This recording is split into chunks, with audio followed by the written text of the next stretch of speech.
ساحل نے جبیں پیمائی کرتے ہوئے سر کو بے چینی سے ادھر ادھر ہلایا۔ تابش اور مہک کا قتل ہو گیا ہے۔ سب کی سانسیں ان کے حلق میں ہی اٹک کر رہ گئیں۔ مگر کیسے؟ رخسانہ نے اپنے سینے پر ہاتھ رکھ لیا۔ ابھی یہ بتانے کا وقت نہیں ہے۔ تم حوریہ کو لے کر فلیٹ پر پہنچو اور رخسانہ کو بھی اپنے ساتھ لے جاؤ۔ میں اور ساحل بھوربن کی طرف نکلتے ہیں، ظفر نے کہا۔ ان لوگوں کی خوشی دل سوز غم میں بدل گئی تھی۔ توقیر خواتین کو لے کر وہاں سے نکل گیا۔ ظفر اور ساحل بھوربن کی طرف روانہ ہو گئے۔ وہ جائے حادثہ پر پہنچے تو تابش اور مہک کی خون پہ لت پت لاشیں دیکھ کر ان کے دل بھینچ کے رہ گئے۔ ان کی آنکھیں یہ کربناک نظارہ دیکھ نہ پا رہی تھیں۔ پولیس نے لاشوں کو اپنی تحویل میں لے لیا تھا۔ پولیس انسپکٹر نے بھاری بھرکم آواز میں پوچھا، آپ ان کے کون ہیں؟ ہم ان کے رشتہ دار نہیں ہیں۔ ان کا اور ہمارا تعلق بس اتنا ہے کہ ہم اور یہ کل ایک ہی دن نتھیا گلی کے فلیٹس میں شفٹ ہوئے ہیں۔ میرا خیال ہے کہ ان کی میتوں کو ان کے فلیٹ میں لے جایا جائے۔ فلیٹ کے مالک سے ان کے ایڈریس کا علم ہو جائے گا۔ میرا خیال ہے ان کے گھر والوں کے پہنچنے کے بعد ہی آپ قانونی کارروائی کیجیے گا۔ ظفر کی بات سن کر انسپکٹر نے اسبات میں سر ہلا دیا۔ دیکھتے ہیں، فی الحال تو میتوں کو ان کی رہائش گاہ تک پہنچانے کا بندوبست کرتے ہیں۔ اگر ان کے ورثاء جلدی پہنچ گئے تو ٹھیک، ورنہ لاشیں پوسٹ مارٹم کے لیے بھیج دی جائیں گی۔ ظفر اور ساحل دل کو مضبوط کر کے لاشوں کے قریب بیٹھ گئے۔ ساحل کی پیشانی پر شکنیں ابھر آئیں۔ اس نے ابروئیں سکیڑتے ہوئے ظفر کی طرف دیکھا۔ دونوں کی ناک اور کان سے خون بہہ رہا ہے اور منہ سے یقیناً انہیں خون کی الٹی آئی ہے۔ ان کا جسم خون میں لت پت خون کے بہہ جانے سے ہوا ہے۔ ظفر نے بغور مہک کی لاش کی طرف دیکھا، مگر دونوں کا ایک ہی طریقے سے مرنا۔ پھر ان کے چہرے دیکھو، اندازہ ہو رہا ہے کہ ان کی موت بھیانک ترین طریقے سے ہوئی ہے۔ انسپکٹر نے ظفر کی بات کاٹ دی، وہ تو پوسٹ مارٹم رپورٹ سے پتہ چل جائے گا کہ موت کیسے ہوئی ہے۔ پھر انسپکٹر نے لاشوں کو ان کے فلیٹ تک پہنچانے کا بندوبست کیا۔ ظفر نے فلیٹ کے مالک سے تابش اور مہک کے گھر والوں کا پتہ معلوم کیا اور پھر انہیں سارے معاملے سے آگاہ کیا۔ تابش اور مہک کی لاشیں ان کے فلیٹ تک پہنچا دی گئیں۔ حوریہ کے علاوہ سب، ساحل، ظفر، توقیر اور ماریہ، رخسانہ ان کے فلیٹ میں ہی تھے۔ جو فلیٹ پیار بھری مسکراہٹوں سے مہک رہا تھا، اب وہاں سسکیوں کی سرسراہٹیں تھیں۔ تابش اور مہک کے گھر والوں کے پہنچنے پر پورا فلیٹ درد میں ڈوبی ہوئی چیخو پکار سے گونج اٹھا۔ رخسانہ ساحل کے پاس آئی، حوریہ فلیٹ میں بالکل اکیلی ہے، تم میرے ساتھ چلو، توقیر اور ظفر ادھر ہی ٹھہر جائیں گے۔ ساحل ظفر کو بتا کر رخسانہ کے ساتھ فلیٹ سے باہر آ گیا۔ رخسانہ ساحل سے باتیں کر رہی تھی، ہمارے ارد گرد بہت عجیب سے واقعات ہو رہے ہیں، ایمن اور وینا کی عجیب عجیب سی باتیں۔ وینا کا منگنی کے روز فواد کو دیکھنا، ایمن کی الماری سے فواد کا سوٹ غائب ہو جانا اور پھر اسی لباس میں وینا کو فواد کا نظر آنا۔ وینا کے کہنے کے مطابق فواد سیاہ دھوئیں کی شکل میں تحلیل ہو گیا۔ وقار نے بھی حال میں ہوا میں سیاہ دھوئیں کی بدلی سی دیکھی۔ شمون اور اس کے دوستوں کا پراسرار انداز میں قتل، حوریہ کے دو دو روپ، اور اب یہ قتل۔ حوریہ کا اس طرح ملنا بھی ایک پراسرار بات ہے، ساحل نے کہا۔ کیا مطلب؟ رخسانہ نے پوچھا۔ آنٹی، آپ میری بات کا برا نہ مانیں، مجھے ایسے لگتا ہے جیسے حوریہ کو سب یاد ہے، وہ سب جانتی ہے، وہ ہم سب کو بے وقوف بنا رہی ہے۔ ساحل نے بغیر سوچے سمجھے دل کی بات کہہ دی۔ رخسانہ چلتے چلتے رک گئی۔ ایسا نہیں ہے، تمہیں غلط فہمی ہوئی ہے، مگر جو بات میرے مشاہدے میں آئی ہے وہ یہ ہے کہ حوریہ کے دو روپ ہیں۔ کبھی ایسا لگتا ہے جیسے کوئی مذہبی، خوش اخلاق، سلجھی ہوئی لڑکی اس میں آ بسی ہے، اور کبھی وہ انتہائی موڈی لڑکی کے روپ میں دکھائی دیتی ہے۔ ان میں سے آپ کی حوریہ کا روپ کون سا ہے؟ ساحل نے پوچھا۔ میری حوریہ ماڈرن خیالات کی مالک تھی، مگر اس کی جدت پسندی نے اسے گمراہ کر دیا تھا۔ میں اس حوریہ میں اپنی حوریہ کو ڈھونڈ رہی ہوں۔ ایک بار حوریہ کی یادداشت واپس آ جائے، میں پھر اسے گمراہ ہونے نہیں دوں گی۔ باتیں کرتے کرتے وہ دونوں اپنے فلیٹ کے قریب پہنچے تو انہوں نے دیکھا حوریہ باہر لان میں درخت کے قریب کھڑی کسی سے باتیں کر رہی ہے۔ ساحل نے رخسانہ کو خاموش رہنے کا اشارہ کیا اور اس کا ہاتھ پکڑ کے آہستہ آہستہ چلتا ہوا انجیر کے درخت کے پیچھے کھڑا ہو گیا۔ رخسانہ بھی اس کے ساتھ درخت کے پیچھے کھڑی ہو گئی۔ حوریہ کی آواز بدلی ہوئی تھی۔ آواز نسوانی ہی تھی مگر تھوڑی موٹی تھی، یوں لگ رہا تھا جیسے کوئی اور لڑکی بول رہی ہے۔ وہ کسی سے باتیں کرنے میں مشغول تھی، جبکہ سامنے کوئی نہیں دکھائی دے رہا تھا۔ وہ کہہ رہی تھی، یہ رونے کی چیخوں کی آوازیں سن رہے ہو؟ مجھے یہ آوازیں ترنم جیسی لگتی ہیں، میرا ان آوازوں پر رقص کرنے کو دل چاہتا ہے۔ آج میری طاقت بڑھ گئی ہے، مجھے اندھیرا بہت پسند ہے، دل کی چلچلاتی روشنی میں میرا دم گھٹتا ہے، جب سورج غروب ہوتا ہے تو مجھے جیسے نئی سانسیں ملتی ہیں، سجے ہوئے کمرے اچھے نہیں لگتے، مجھے تو رنگ اتری ٹوٹی پھوٹی دیواریں، اجڑے ہوئے خالی درکت زنگ آلود دروازے اچھے لگتے ہیں، تم بھی تو کچھ کہو فواد، صرف میں ہی بولتے جا رہی ہوں۔ پھر وہ مسکراتے ہوئے جیسے کسی کی باتیں سننے لگی۔ رخسانہ چکرا کے رہ گئی۔ اس سے پہلے کہ حوریہ پیچھے پلٹ کر دیکھتی، ساحل اور رخسانہ وہاں سے دبے پاؤں چلے گئے۔ اندر فلیٹ میں جاتے ہی رخسانہ نے پانی مانگا، ساحل نے اسے پانی دیا۔ رخسانہ نے لب تر کیے اور بولی، ساحل، حوریہ یہ کیسی باتیں کر رہی تھی، اور تم نے سنا اس نے فواد کا نام لیا؟ میں یہ سب باتیں توقیر کو بتاؤں گی تو وہ صرف یہ کہیں گے کہ حوریہ ذہنی مریض ہے۔ ساحل تذبذب سی کیفیت میں ٹہلنے لگا۔ انکل توقیر حقیقت سے دور بھاگ رہے ہیں، میں ان سے بات کروں گا۔ جو باتیں حوریہ کر رہی تھی ان کے پیچھے کوئی ایسا راز ہے جس کے افشا ہوتے ہی کئی دوسرے رازوں سے پردہ اٹھ جائے گا۔ اس وقت سب سے قابل غور بات یہ ہے کہ حوریہ نے فواد کا نام لیا جبکہ وہ کہتی ہے کہ اسے کچھ یاد نہیں۔ صرف یہی نہیں، اس نے اشاروں میں مجھ سے وشا کے بارے میں بھی بات کی۔ رخسانہ نے بے چینی سے ہاتھ ہلایا۔ میں کچھ نہیں جانتی، توقیر سے بات کرتی ہوں کہ کل صبح ہی واپس چلیں۔ پہلے تابش اور مہک کے قتل نے اس قدر پریشان کر دیا کہ میری تو طبیعت ہی خراب ہو گئی، اوپر سے حوریہ کی باتیں، میرا تو سر چکرا رہا ہے۔ اسی دوران حوریہ کمرے میں داخل ہوئی۔ اس نے مشکوک نظروں سے رخسانہ اور ساحل کی طرف دیکھا اور پھر خاموشی سے اندر کمرے میں چلی گئی۔ اس نے تابش اور مہک کے قتل کے بارے میں کچھ نہیں پوچھا، اتنا بڑا حادثہ اس کے لیے غیر اہم تھا۔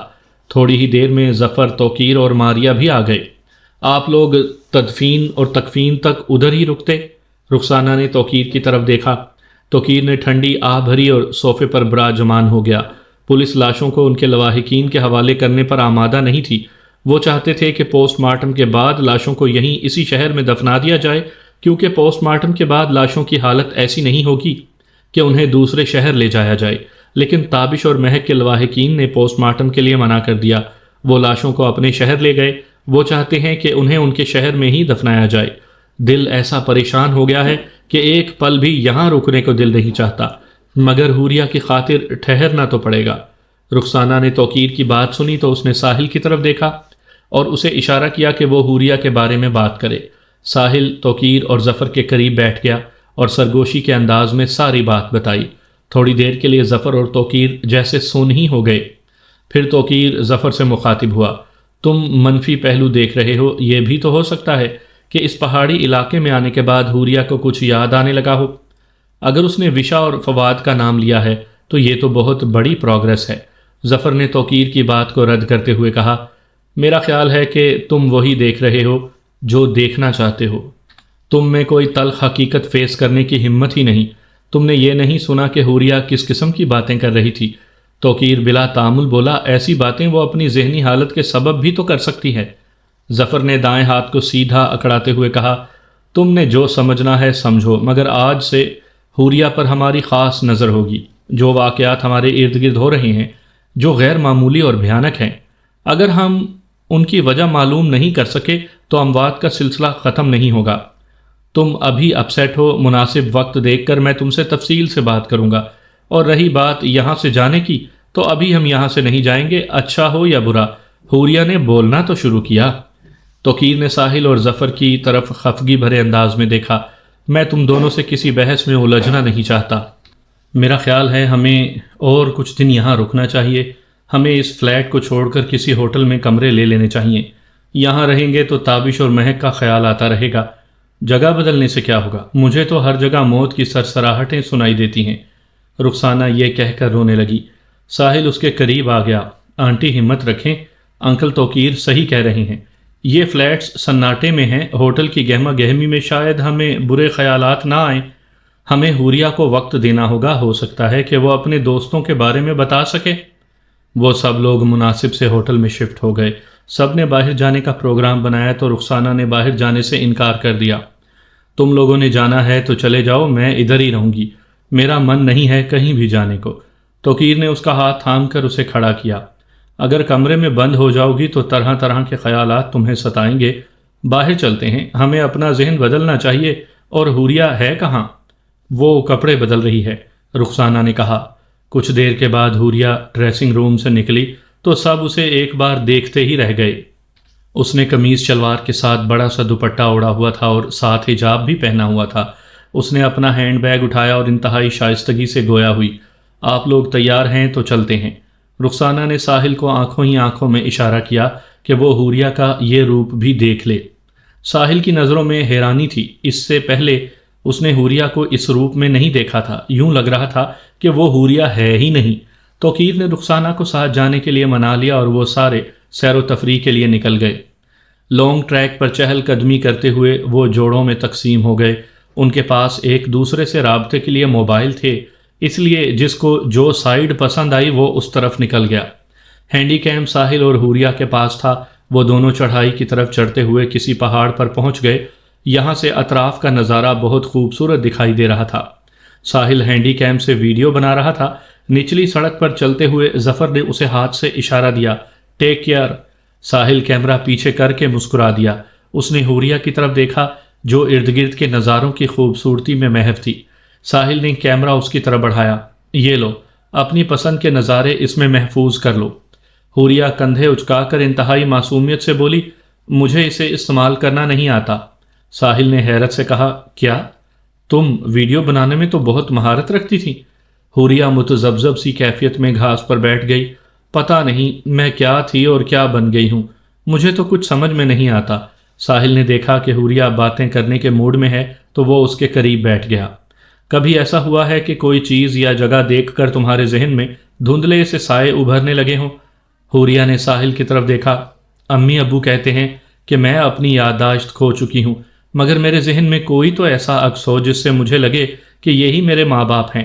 تمہیں کون سی چیز اپنی طرف کھینچتی ہے مجھے بتاؤ، شاید میں تمہاری کوئی مدد کر سکوں۔ ساحل کی بات سن کر حوریہ کی آنکھوں میں نمی تیرنے لگی۔ مجھے ایسا لگتا ہے کہ انکل توقیر اور آنٹی رخسانہ میرے والدین نہیں ہیں، وہ گھر بھی میرا نہیں ہے، مگر مجھے اپنے والدین، اپنا گھر صاف صاف یاد کیوں نہیں آتا؟ میں کہیں کوئی لکڑی کٹتے دیکھتی ہوں تو لکڑی کے آرے کا دھندلا سا منظر میرے ذہن میں دکھائی دینے لگتا ہے۔ پھر ایک گاؤں میں کچا سا مکان، اس میں ہنسنے اور رونے کی آوازیں، اور پھر کلہاڑی سے لکڑی پر ضرب لگنے کی مسلسل آوازیں میرے ذہن میں گونجنے لگتی ہیں۔ میں اپنے کانوں پر ہاتھ رکھ کر سر پر تکیہ رکھے اس تکلیف دہ کیفیت سے چھٹکارا پانے کی کوشش کرتی ہوں۔ حوریہ نے اپنے گھٹنوں پر سر رکھ لیا۔ ساحل نے اس کا ہاتھ تھاما۔ تم زیادہ نہ سوچا کرو، ادھر آئی ہو تو انجوائے کرو، واپس جائیں گے تو ڈاکٹر سے یہ ساری باتیں کریں گے۔ حوریہ کو سمجھا کہ ساحل خود سوچ میں پڑ گیا۔ حوریہ جو کچھ کہہ رہی ہے وہ نظر انداز نہیں کیا جا سکتا۔ حوریہ کی شخصیت کے دو پہلو اور پھر یہ باتیں، ضرور ان کے پیچھے کوئی بڑا راز ہے۔ ساحل نے حوریہ کی آنکھوں میں جھانکا جن میں وہ صفاقی نہیں تھی جو اکثر حوریہ کی آنکھوں میں نظر آتی تھی۔ کبھی خود میں اچانک بدلاؤ محسوس کیا ہے؟ حوریہ نے اپنے خشک لبوں کو تر کیا۔ ہاں، اچانک ہی چھوٹی چھوٹی باتوں پر غصہ آنے لگتا ہے۔ ایسا لگتا ہے کہ میں یکسر بدل گئی ہوں۔ پلیز آپ مجھ سے اور کچھ نہ پوچھیں، میرے سر میں درد ہو رہا ہے۔ اوکے، آؤ آگے چلتے ہیں۔ ساحل نے حوریہ کا ہاتھ تھام کر اسے کھڑے ہونے کے لیے سہارا دیا کیونکہ پہاڑ کی سطح غیر ہموار تھی۔ رات کے 11 بج رہے تھے۔ سبحان ہوٹل کے باہر ابھی تک لوگوں کی گہما گہمی تھی۔ ظفر توقیر اور دوسرے لوگوں کے ساتھ اسی ہوٹل میں ٹھہرے ہوئے تھے۔ ساحل نے بالائی منزل میں کمرہ لیا تھا۔ اس کی کھڑکی سے باہر کا نظارہ بہت خوبصورت تھا۔ آسمان ٹمٹماتے ستاروں سے بھرا ہوا تھا۔ ساحل کھڑکی کھولے آسمان کی طرف دیکھ رہا تھا۔ ایسا محسوس ہو رہا تھا جیسے وہ ان ستاروں کو چھو سکتا ہے۔ اپنی اس ناممکن سی خواہش پر اسے وشا کا خیال آ گیا۔ باہر کے نظارے اچانک غائب ہو گئے اور اس کی نظروں کے سامنے وشا کا چہرہ چھا گیا۔ ساحل خود سے باتیں کرنے لگا۔ ہماری آنکھوں کے کچھ خواب بس خواب ہی رہتے ہیں، کبھی حقیقت کا روپ نہیں دھارتے۔ میں نے وشا کی خوشی کے لیے اسے ٹھکرایا اور تقدیر نے مجھ سے میری خوشیاں ہی چرا لی۔ حوریہ کی باتیں کوئی راستہ دکھانے کے بجائے ہمیں الجھا دیتی ہیں۔ کیوں ہمیں کوئی نشانی نہیں مل رہی؟ ہمارے ارد گرد ہونے والے واقعات کے پیچھے کوئی تلخ حقیقت چھپی ہے۔ ایسے ہی سوچوں میں کھوئے کھوئے ساحل بستر پر لیٹ گیا۔ اسے کافی تھکاوٹ محسوس ہو رہی تھی۔ آنکھیں نیند سے بوجھل ہونے لگیں۔ جلد ہی وہ نیند کی آغوش میں چلا گیا۔ کمرے کی کھڑکی کھلی ہوئی تھی۔ ہوٹل کے باہر اور مال روڈ پر لوگوں کی گہما گہمی تھی۔ رات میں بھی دن کا سا سما تھا۔ رنگوں سے بھری ایک خوبصورت تتلی کھڑکی سے اڑتی ہوئی کمرے میں آئی۔ ساحل گہری نیند سو رہا تھا۔ چیڑ کے درختوں سے جنگلی جانوروں کی مہین سی آوازیں مل کر عجیب سا تاثر دے رہی تھی، جیسے وادی نے اپنے سیاہ بال کھولے، ستاروں کو آنچل میں سجائے، ماتھے پر چاند کی بندیاں سجائے اپنی سریلی آواز میں گانا گا رہی ہو۔ خوبصورت تتلی ساحل کے چہرے کے قریب اڑنے لگی، پھر اس کی دونوں بھووں کے درمیان میں بیٹھ گئی۔ ساحل نے جھرجھری سی لی، مگر اس نے آنکھیں نہیں کھولیں۔ پھر اس کی آنکھیں کوئی خواب دیکھنے لگیں۔ وہ ایک خوبصورت وادی میں ہے، جہاں ہر سو سبزہ ہی سبزہ ہے، جو خوبصورت پھولوں سے بھرا ہوا ہے۔ تا حد نظر باغات ہی باغات ہیں۔ اس خوبصورت ماحول میں ساحل کو اپنے علاوہ کوئی دوسرا دکھائی نہیں دے رہا۔ پھر اچانک ہی پازیب کی جھنکار کی آواز اس کی سماعت سے ٹکراتی ہے۔ وہ آواز کی سمت کا تعین کرنے لگتا ہے۔ پھولوں سے بھری باڑ کے قریب ایک لڑکی کھڑی دکھائی دیتی ہے۔ ساحل خود کو مالٹے کے درخت کے پیچھے چھپا لیتا ہے اور چوری چوری اسے دیکھنے لگتا ہے۔ وہ لڑکی سفید لباس میں ملبوس تھی۔ اس نے سفید باریک کپڑے کا فراک پہنا ہوا تھا۔ اس نے بڑا سا دوپٹہ اوڑھا ہوا تھا اور نقاب میں تھی۔ اس کے ہاتھ میں 4 مختلف رنگوں کے پھول تھے۔ وہ اور پھول ڈھونڈ رہی تھی۔ شاید وہ 7 رنگوں کے پھول اکٹھے کرنا چاہتی تھی۔ ساحل کی جانب اس کی پشت تھی۔ پھول ڈھونڈتے ڈھونڈتے وہ سامنے آئی تو ساحل کی دل کی دھڑکنیں جیسے ایک بار رک گئیں۔ یہ وہی آنکھیں تھیں جو خیال بن کر اس کی راتوں میں دیپ کی طرح جلتی تھیں۔ ساحل بے چین ہو گیا۔ اس کے دل میں آیا کہ وہ آگے بڑھ کر اس لڑکی سے بات کرے۔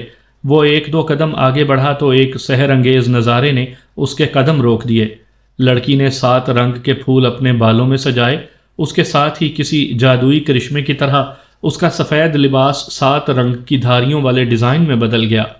اسی ساتھ میں تیز ہوا چلنے لگی۔ درختوں کی ٹہنیاں ادھر ادھر جھولنے لگیں۔ لڑکی کا آنچل ہوا میں لہرانے لگا، جس سے اس کے چہرے سے نقاب اتر گیا۔ وشا نے پلٹ کر ساحل کی طرف دیکھا۔ اس کے چہرے کے تاثرات یکدم بدل گئے۔ اس کی آنکھوں میں ساحل کے لیے بے پناہ شکایتیں تھیں۔ اس نے بھاگنا شروع کر دیا۔ ہوا بہت تیز تھی۔ اس کا آنچل اڑ کر ہوا میں لہرانے لگا۔ ساحل نے بھی اس کے پیچھے بھاگنا شروع کر دیا۔ وشا میری بات تو سنو، مگر وشا ایک پل بھی رکنا نہیں چاہتی تھی۔ بھاگتے بھاگتے وشا کا آنچل ساحل کے ہاتھ میں آ گیا۔ جیسے ہی ساحل نے اسے تھاما، آنچل کسی روشنی کی طرح 7 رنگوں کی قوس قزح میں تبدیل ہو کر ہوا میں بکھر گیا۔ ساحل نے وشا کی طرف دیکھا تو اس کا بھی جسم کسی ہوائی وجود کی طرح 7 رنگوں کی روشنی میں تحلیل ہو کے ہوا میں بکھر گیا۔ ساحل ہڑبڑا کے نیند سے بیدار ہو گیا۔ اس کی آنکھوں کے سامنے جھلملاتے 7 رنگوں والی تتلی اپنے خوبصورت پروں کو لہرا رہی تھی۔ اس کے نازک سے پروں میں وہی 7 رنگ تھے جو خواب میں ساحل نے وشا کے لباس میں دیکھے تھے۔ اس کی نگاہیں تتلی کے ساتھ ساتھ حرکت کرنے لگیں۔ تتلی اڑتی ہوئی کھڑکی سے باہر چلی گئی۔ ساحل بے چینی سے کھڑکی کی طرف دیکھنے لگا۔ تتلی ہوا میں کہیں غائب ہو گئی۔ ایک عجیب سا شائبہ اس کے من کو چھو گیا۔ دل اس طرح دھڑک رہا تھا جیسے کوئی اپنا مل کر بچھڑ گیا ہے۔ ماریا اور رخسانہ دونوں بیٹھی باتیں کر رہی تھی۔ دوسرے کمرے میں ظفر اور توقیر شطرنج کی بازی کھیل رہے تھے۔ رخسانہ بہت پریشان تھی۔ وہ ماریا کو حوریہ کے متعلق بتا رہی تھی۔ تم نے وہ ساری باتیں سنی تھی نا جو میں اور ساحل توقیر کو بتا رہے تھے؟ ہاں، میں خود پریشان ہو گئی تھی، ماریا نے کہا۔ توقیر کا خیال ہے کہ حوریہ ذہنی مریضہ ہے، مگر میرے ذہن میں عجیب عجیب سے خدشات آتے ہیں، رخسانہ نے کہا۔ ماریا نے رخسانہ کا ہاتھ تھاما۔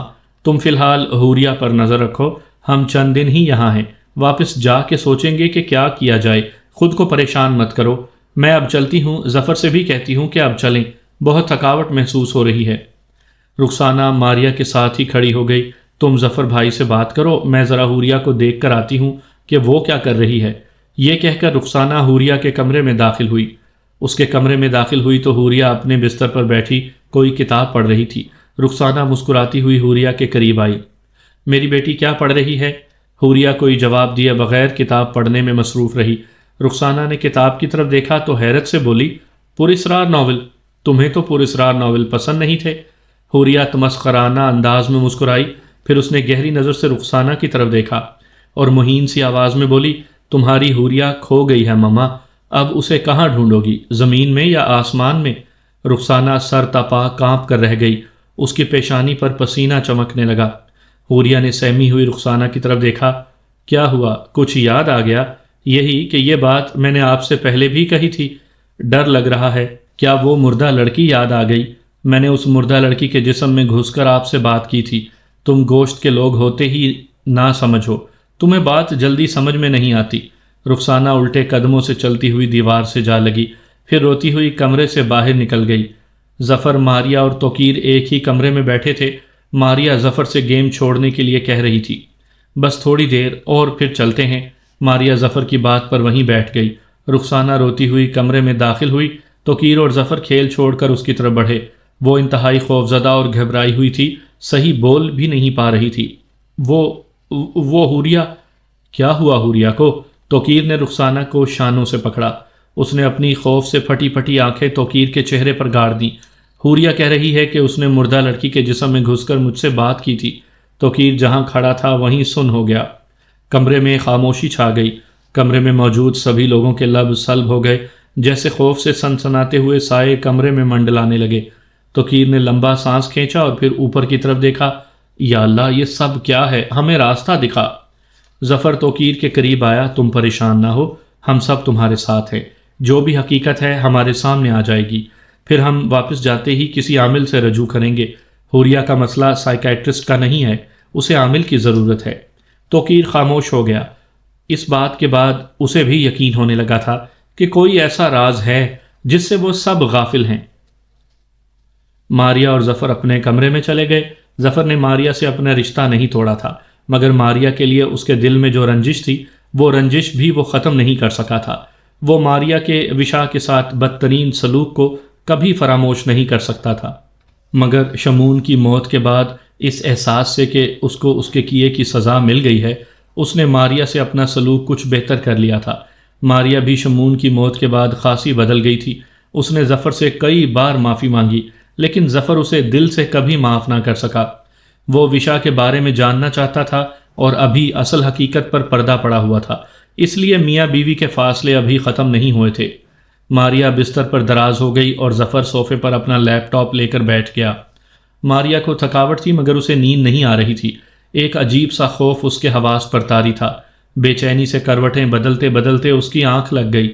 ظفر اپنے کام میں مصروف تھا۔ تقریباً آدھے گھنٹے کے بعد ماریا نیند سے ہڑبڑا کے اٹھ گئی۔ ظفر اپنا لیپ ٹاپ چھوڑ کر جلدی سے اس کی طرف بڑھا۔ کیا ہوا؟ ماریا کا حلق سوکھ رہا تھا۔ ظفر نے اسے پانی پلایا۔ کیا کوئی ڈراؤنا خواب دیکھ لیا ہے؟ ظفر نے پوچھا۔ ڈراؤنا خواب کیا دیکھنا؟ پورے ہوش و حواس میں ارد گرد ہونے والے جو خوفناک واقعات دیکھ رہی ہوں، بار بار ان کا خیال سونے نہیں دیتا۔ مشکل سے آنکھ لگی تھی تو شمون کی جلی ہوئی لاش سامنے آ گئی۔ ظفر نے ٹھنڈی آہ بھری۔ ہاں، اب تو مجھے بھی دہشت محسوس ہونے لگی ہے۔ ایسا لگتا ہے کہ کوئی شیطانی مخلوق ہمارے آس پاس ہے۔ وہ مختلف روپ دھار کر ہم پر بھی حملہ کر رہی ہے، مگر ہم کچھ بھی نہیں کر رہے۔ ماریا ظفر کے قریب ہو کر بیٹھ گئی۔ تمہیں یاد ہے جب تابش اور مہک کا قتل ہوا تو حوریہ اس وقت ہمارے ساتھ نہیں تھی، وہ اچانک کہیں غائب ہو گئی تھی اور پھر وہ ہمیں بے ہوشی کی حالت میں ملی۔ اس وقت تابش اور مہک کے قتل کی خبر بھی ملی۔ میں تو کہتی ہوں واپس چلتے ہیں، اس سے پہلے کہ کوئی اور واقعہ ہو۔ ہمیں فوراً حوریہ کو کسی ایکسورسسٹ کو دکھا دینا چاہیے، مزید دیر نہیں کرنی چاہیے۔ ظفر ماریا کی بات سن کر سوچ میں پڑ گیا۔ بس آپ صبح ہی توقیر بھائی سے بات کریں، ہم کل ہی واپس چلتے ہیں، ماریا نے کہا۔ ابھی تم سو جاؤ، میں کل توقیر سے بات کرتا ہوں، شاید تم ٹھیک کہہ رہی ہو، ظفر نے کہا۔ ماریا آنکھیں موند کر لیٹ گئی، مگر ظفر تابش اور مہک کی اموات کے بارے میں سوچتا رہا۔ مجھے بھی یہ بات غیر معمولی لگی تھی کہ تابش اور مہک کے قتل کے وقت ہی حوریہ ہمارے بیچ نہیں تھی۔ صبح ہوتے ہی ظفر نے توقیر سے بات کی اور ان سب نے طے کیا کہ دوپہر کے بعد وہ واپسی کے لیے نکل جائیں گے۔ رخسانہ اس فیصلے سے کافی مطمئن تھی۔ وہ اور ماریا واپسی کے لیے پیکنگ کرنے لگیں۔ پیکنگ کے بعد وہ سب سیر و تفریح کے لیے نکل گئے۔ دوپہر کا کھانا بھی انہوں نے باہر سے ہی کھایا۔ تقریباً 4 بجے وہ واپس ہوٹل پہنچے۔ انہوں نے ہوٹل کا بل ادا کیا اور 4:30 بجے وہ ہوٹل سے واپسی کے لیے روانہ ہوئے۔ کسی کے چہرے پر بھی واپسی کے لیے اداسی کے تاثرات نہیں تھے، سوائے حوریہ کے۔ وہ سب ایسے تھے جیسے کسی مصیبت سے بری ذمہ ہو رہے ہیں۔ حوریہ تو جیسے خوشی اور غم، ہر طرح کے تاثرات سے بے نیاز تھی۔ وہ تو جیسے اپنے آپ میں ہی الجھی رہتی تھی۔ وہ خوبصورت پہاڑوں کی وادی سے گزر رہے تھے۔ ماریا اور رخسانہ اس طرح سہمی بیٹھی تھیں جیسے ان پہاڑوں پر آسیب بستے ہیں جو کسی بھی وقت ان پر حملہ کر دیں گے۔ دونوں گاڑیاں پہاڑوں کے وسط سے گزر رہی تھیں۔ سانپ جیسی لہریا سڑک جس نے ایک پہاڑی کو 2 حصوں میں تقسیم کر دیا تھا بھول بھلائیوں جیسی معلوم ہو رہی تھیں۔ توقیر نے ماحول کو خوشگوار بنانے کے لیے ڈیک لگا لیا۔ توقیر کی گاڑی آگے تھی اور ظفر کی گاڑی اس سے پیچھے تھی۔ توقیر نے ونڈو سکرین سے باہر جھانکا۔ واہ کیا خوبصورت نظارہ ہے رخسانہ، دیکھو کتنی خوبصورت آبشار ہے، یہاں کچھ دیر کے لیے اترتے ہیں۔ رخسانہ نے کھڑکی سے باہر دیکھے بغیر نفی میں سر ہلا دیا۔ ہمیں بس کہیں نہیں رکنا۔ جیسا آپ کا حکم۔ توقیر گاڑی چلاتا رہا۔ اس نے سائیڈ مرر سے دیکھا کہ ظفر نے آبشار کے قریب گاڑی روک دی۔ اب تو ان کے ساتھ گاڑی روکنا توقیر کی مجبوری تھی۔ اس نے گاڑی ریورس کی اور اپنی گاڑی ان کی گاڑی کے ساتھ ہی پارک کر لی۔ توقیر اور اس کی فیملی گاڑی سے باہر نکلے تو ظفر نے توقیر کی طرف دیکھا۔ یار اتنی پیاری جگہ چھوڑ کر تم آگے بڑھ رہے تھے؟ دل میں تو آیا تھا کہ رک جائیں، لیکن جب واپسی کا ارادہ کر لیا ہے تو اس طرح ہمیں اپنا وقت ضائع نہیں کرنا چاہیے، توقیر نے ظفر کے قریب آتے ہوئے کہا۔ ماریا اور ساحل گاڑی سے باہر نکلے۔ کیا بات ہے، ان جاذب نظر نظاروں کو کون نظر انداز کر سکتا ہے، یہ کہہ کر ساحل گاڑی سے اپنا ہینڈی کیم نکال کر لے آیا۔ رخسانہ اور حوریہ بھی گاڑی سے باہر آ گئیں۔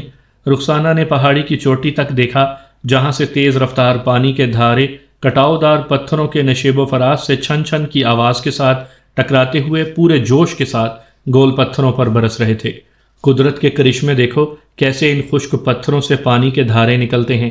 ظفر اور توقیر رخسانہ کے قریب آئے۔ یہ پہاڑ کافی پیچھے تک پھیلا ہوا ہے، جہاں پہاڑ کے مختلف حصوں سے چھوٹی چھوٹی آبشاریں پھوٹ رہی ہیں۔ رخسانہ نے ساحل اور ماریا کو پکارا۔ آؤ پہاڑ کے دوسری طرف چلتے ہیں۔ ماریا نے ہاتھ سے نفی کا اشارہ کیا۔ آپ لوگ جائیں، میں اور ساحل ادھر ہی ٹھہریں گے۔ ساحل جو مووی بنانے میں مصروف تھا اس نے بھی کہا، آنٹی آپ لوگ جائیں، ہم کچھ دیر بعد آتے ہیں۔ ظفر، توقیر، رخسانہ اور حوریہ جب دوسری جانب چلے گئے، ماریا ساحل سے مخاطب ہوئی، جاؤ ذرا گاڑی سے موبائل تو لے آؤ۔ آپ میرا یہ کیمرہ پکڑیں، ویڈیو بن رہی ہے، سٹاپ مت کرنا، بس اسی ویو پر سیٹ رکھیں۔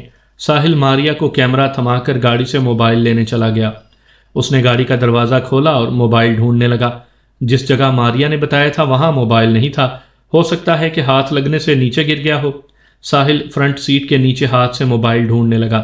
اسی دوران ماریا کے پاس ایک بچی آئی جو 6 یا 7 سال کے لگ بھگ تھی۔ اس نے پٹھانی فراق پہنا ہوا تھا جس پر شیشے جڑے ہوئے تھے۔ بیگم صاحبہ یہ خریدیں گی؟